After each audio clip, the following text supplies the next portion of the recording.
Our main character loses his job. He tries out for all sorts of interviews for different jobs, but nobody wants to hire him. What's more, the bank is calling for him to pay off his student loans. And then his father gets really sick. The treatment plan is not covered by insurance. He needs cash badly. So what does he do? He scams people. Scams old rich people. This is the review for the Japanese drama TV series, Scams.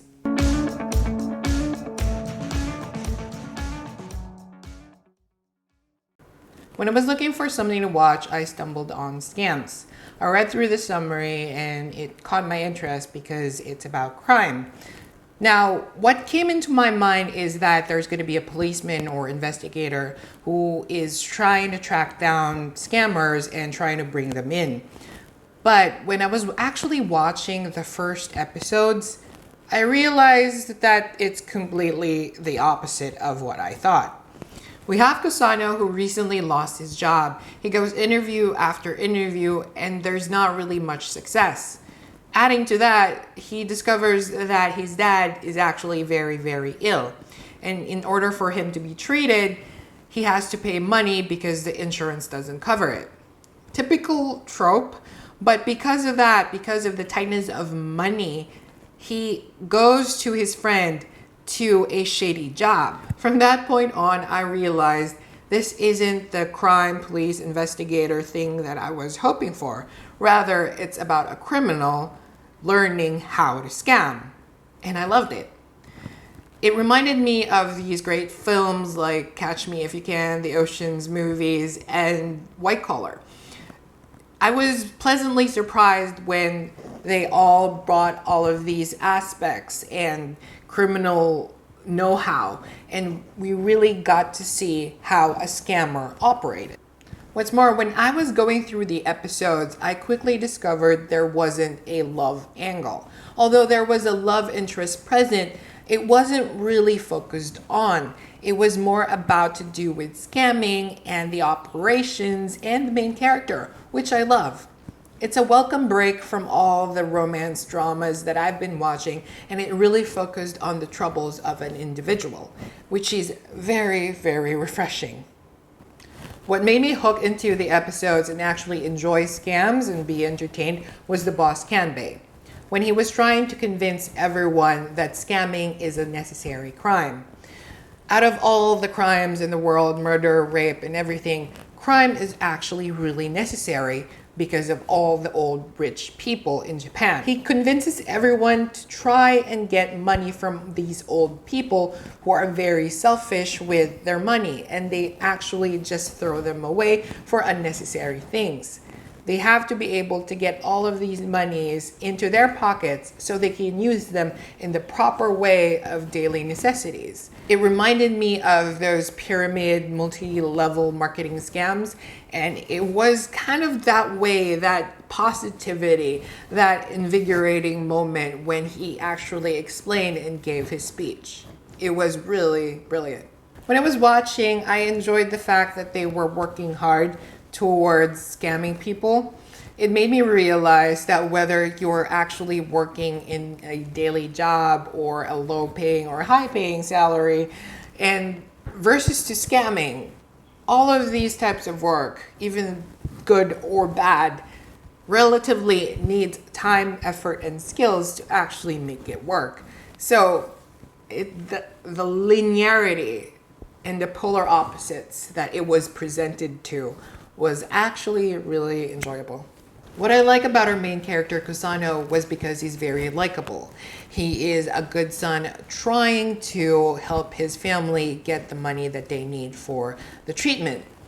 But at the end of the day, he just fails at it. But he tries again in a less desirable manner through scamming.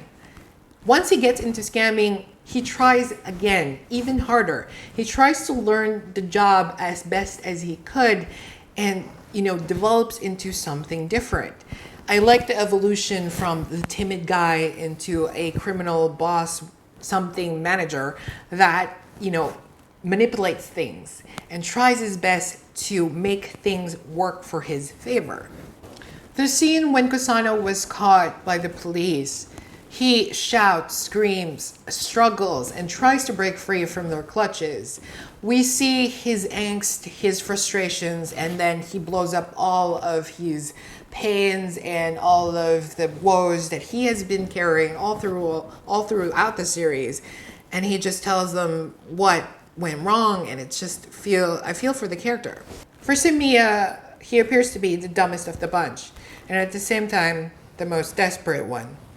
At that point, I was like looking at the character and thinking, this guy might be something bad. He'll probably do something really off. But at the end of it, he does actually do something really worse and makes things a little bit conflicting. And I like that. It sucks that I actually guessed it, but that's how it is. When I was watching a scene from Semiya and Kusano talking while taking a break, I noticed Kurusu. At the start, I thought that this guy might actually have a storyline, even though I don't really get anything out from him. He was just in the background. Then in the middle of the episodes, he joined the team and he actually has a plot. And it was very central to what is going to happen with the scamming team. And I really enjoyed his take on it. Kurusu represents the demographic of people who does not really care about crossing that line, who does not even want to stay at that gray area if it gives them more benefits at the end. And I like that there's a mix of different people who are just not desperate, but also don't really care about anything else but just getting money. I like how the drama presented all of these types of people. People who are very desperate, people who just want to get ahead and be given a chance, and people who just don't really care as long as they're getting the money. I like how they presented all of these types of personalities and made it really enjoyable. For Tokugawa, the instructor, I really liked his acting. He represented the pinnacle of mean bosses where they abuse their employees, they talk down on them, they curse on them, and it was really likable and really relevant to what we see on our daily lives. But there was just one thing that I didn't like from him, was the fact that he was kind of short. I know this is very subjective, but when he was throwing that bat around and saying mean stuff to Kusano, and he was really short, and it was just like, the dynamics doesn't kind of work because Kusano's really tall, and he could easily stare Tokugawa down. It was just kind of weird. I don't know. I give this drama a 4 out of 5. There's a lot of things that I enjoyed about it, particularly about the acting. The acting of all of the characters, of all of the cast, was actually really on point, and they were very well executed. Another thing that I liked in the series was the presentation of the culture of scamming, particularly old rich people in Japan. They showed us the whys, the hows, the conflicts, the heartaches, and the reasons for all of the scamming. And it was such a pleasant feel for me as a viewer. Among the secondary characters whom I really liked was Kusano's mom. At the start, she rarely has any participation in the drama. But towards the middle and the end, we see her do stuff that is very out of character, but at the same time really enjoyable. What I thought was going to happen didn't really happen, and instead we got some things that was really pleasantly surprising. And that was great. Regarding secondary characters, Yanagi and Tozuka, the way they were presented, the dark themes, the foreshadowing, and the presentation of scenes for each of these characters was very interesting. That I thought they were going to have a plot twist, a character plot line that was going to affect the whole story. But we didn't really get anything out of them. They were just presented and they were done for something and they were used for this, and that was it. Speaking of disappointing characters, we have Misaki. There is a scene where she gets a laptop and there were 2 men chasing after her because of the laptop. What she does is she runs into her house, endangering her grandma and asking for her help instead of going to the police. that itself feels like a bit stupid. So for me, I didn't really think the character would do that. Then I realized the character may be really stupid.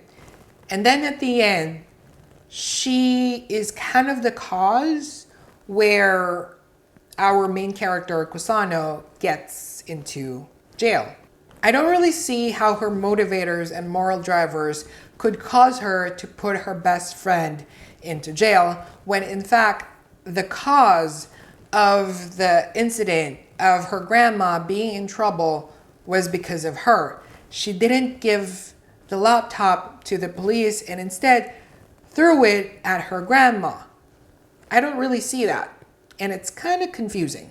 This is going to be highly subjective, but what I really didn't like about the plot, especially towards the end, was because of Misaki.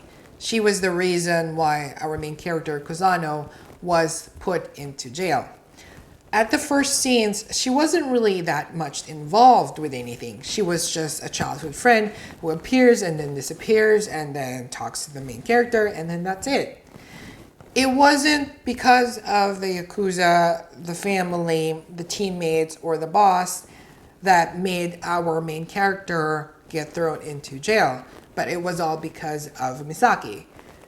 The way that was done was a little bit too convenient, and it wasn't really a good plot that I enjoyed. I just didn't really feel like it. Recommendation is definitely watch it. There are a total of 9 episodes and there are 24 minutes for each episode. There are a lot of conflicts, interesting characters, and definitely a lot of educational things about the culture of scamming. It's very easy to watch, very enjoyable, and very interesting. If you found this video helpful and enjoyable, do give me a like. If you want to see more reviews on Asian drama TV series and films in the future, do hit that bell button and subscribe. Our word for the day is konnichiwa. Konnichiwa means hello and greetings in the morning. Kind of like good morning. Yeah, that's it.